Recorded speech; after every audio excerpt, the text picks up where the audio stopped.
I want to talk about what each craft does, what it's good for, and some of the beginner pitfalls they might get in. So whether you want to be a whoop pilot, a freestyle pilot, a racing pilot, like there's a whole bunch of craft out there, and there is no single best drone, and people really need to get their mind about each craft is capable of different things, and each one has their pros and cons. Now the first one I want to talk about is some little whoops. So a tiny whoop, it is a really small little craft. And these, I would say, if I did a little poll online recently, they're some of the, I would say, second most popular style of drones. So number one is the 5-inch drone. So whether that be, that's sort of a combination of freestyle and also racing.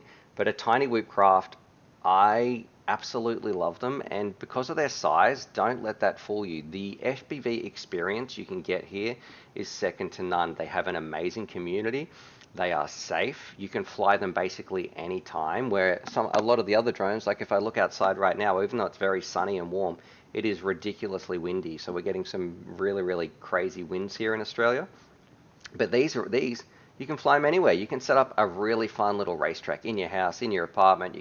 They're easy to set up. They are relatively cheap versus the other ones. They don't break as much, I believe, when you crash them.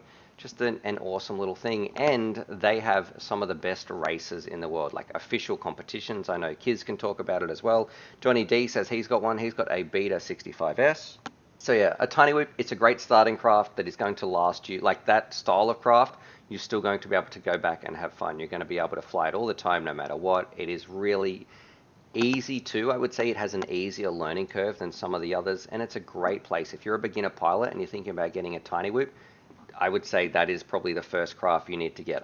Once you get off the sims, thinking about getting a tiny whoop. Now, of course, they're terrible at filming. They're terrible at long range versus some of the others. They're not very good at big freestyle. You still can do freestyle with them, but it is on a much, much smaller scale. But if you like racing as well, there is still some amazing whoop races. So a big shout out to Neon FPV. I'll be able to put a little video in post-production maybe on this, but Neon FPV has some of the fastest racing from a whoop I've ever seen. So don't let the small size fool you. It's a top-notch craft that a lot of people can enjoy. So for me, they're one of the best style of crafts we have in the FPV hobby. Next one I would say is a freestyle drone. So this we've moved right up. We've gone to, this is sort of on the opposite end. So a 5-inch freestyle drone. These drones are probably my number one flying style at the moment of choice. I like what they can do. They're very versatile. They often are a little bit more dangerous. You need to really take precautions with them.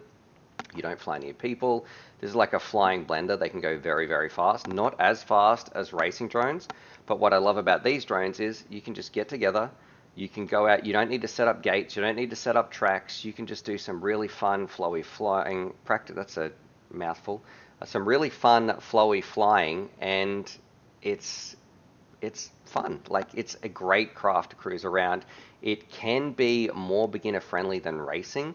Just pick your environments. Don't fly over concrete. I know a lot of people then move on to like doing bando bashing, some more technical and dangerous places to crash. But yeah, a freestyle craft, it is sort of like the jack of all trades. You can fly it fast, you can do freestyle, you can do long range. The only thing this can't really do is indoors, and you do need to treat it with respect. So I would say if you want to move on, you enjoy FPV and you've had your little tiny whoop, this would be my next recommendation of choice. A freestyle drone, it's like the jack of all trades that excels at doing, believe it or not, freestyle.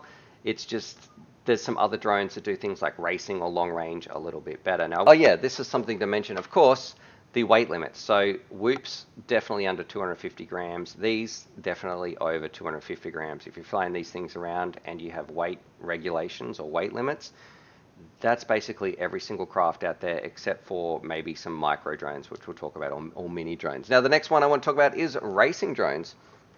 And this is probably a pretty specific market. They were my favorite for a little while. I love doing track flying and setting up, and I would say like lap flying or doing time trials. So we're looking at some racing frames right here.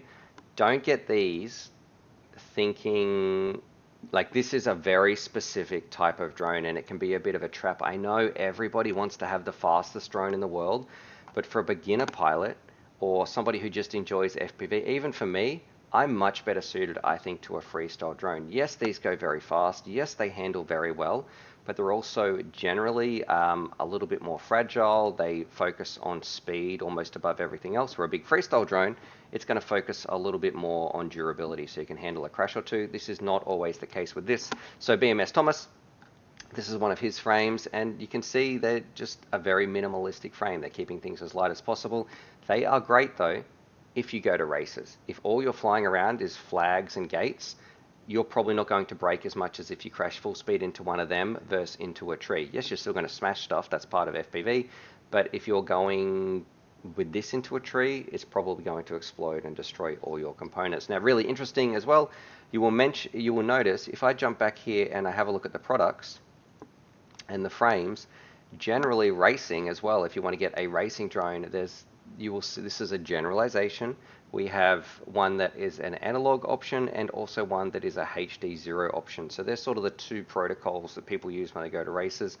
DJI, I don't know of any worldwide races that use DJI. Cadex can try to do some things to fit in, but it's not nearly as nice as using HD0. So if you're into racing, you're into meeting up and going to local events and cruising around, and you know a place you want to get involved in and you want to be doing time trials and those things, a racing craft is right up your alley. However, for most pilots, I would say, and I'm sure the chat can let me know too, how often do you actually go to these? So this is a very specific and often hyper-focused part of the hobby that is not for everybody. Even though it gets a lot of exposure, we call them racing drones. It's more, I would say, 9 times out of 10 people flying around freestyle drones or whoops. Okay, and you would have seen there's a couple of videos as well, like we have some little micro drones, or I would call them mini drones. So things like the Lightning, they're generally like smaller craft, like 2 to 3 to even 4 inches. They're just a fun craft. That's why I would get after my freestyle one. They can be really fun. I love flying the Lightning round. It's my favorite drone of last year, and you're going to be seeing the full review with Stickman Steve on the Lightning 2. They can take digital options as well, which is something the little, like a micro whoop can't do, or a tiny whoop can't do. So yeah, I think minis are right up there. And then the last two, you have your Cinewhoops. If you want to get a Cinewhoop, they, for me, are the least exciting type of flying. They are cool if you're going to be filming something for cinematography, but that's it. Yes, you can do some freestyle with them. Yes, you still can fly them through some cool little gaps and maybe do some time trials. But if you're flying around a Cinewhoop and that is your first drone, make sure you're picking it because you want to film things, not for all the other reasons. And also, you've got to remember, a Cinewhoop's flight times aren't anywhere near as good as maybe like a DJI proper filming drone. And that's where it's going to struggle. You need the skills to pay the bills, is one of the sayings I say a lot of time. You can get some of the shots you can't get with other craft, but a Cinewhoop is even more specific than above all the rest. It would be my last recommendation of choice for if you've got all the other drones, you want to try something new, that's what you could get. There are so many more fun things you can get before that. I'm sure other people can agree or disagree in the chat as well. And the last one we have, and this is one I want to do more in, this is your long range craft. So we have a video coming up a little bit about long range, and that's more for like your mountain surfing or cruising out over the ocean and just having an awesome time. That's more of like a big cruise, so they get better flight times. They are not really made for doing freestyle.